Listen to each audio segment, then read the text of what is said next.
the one thing I want to talk about today is kind of my top 5 kitchen tips. And mostly has to do with food safety and a few things to do with seasoning.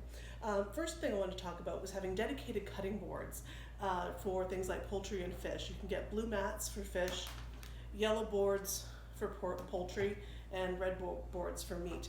It's important to use these separate boards for avoiding cross-contamination. You don't necessarily have to have color-coded boards, they're just kind of nice to have as a reminder. But if you're going to do anything, have a separate cutting board for your poultry. Any kind of cutting board, just mark it with a P with a Sharpie so you know that's your poultry board and that's what you're going to use to cut your chicken and nothing else. The other thing to do with poultry too, my second tip, is to never rinse it or wash it in the sink. The only way to kill bacteria on food is to cook it thoroughly. Rinsing poultry in the sink really just spreads bacteria around your sink area and you don't want that. So don't worry about washing it, there's no need. All you have to do is cook it properly and you will be safe from bacteria.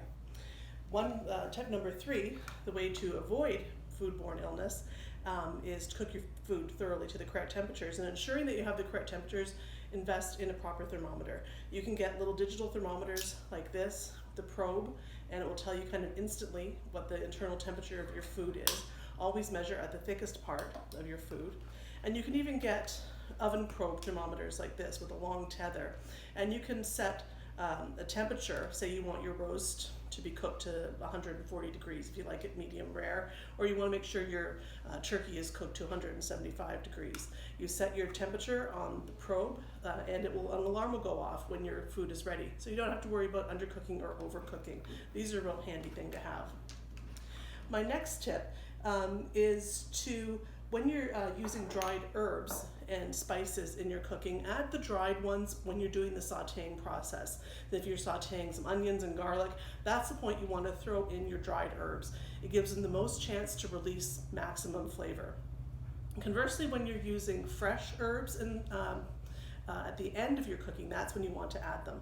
The flavor will dissipate over time, so if you're using something fresh like some chopped basil or parsley, add it at the very end and don't let it sit too long before you serve.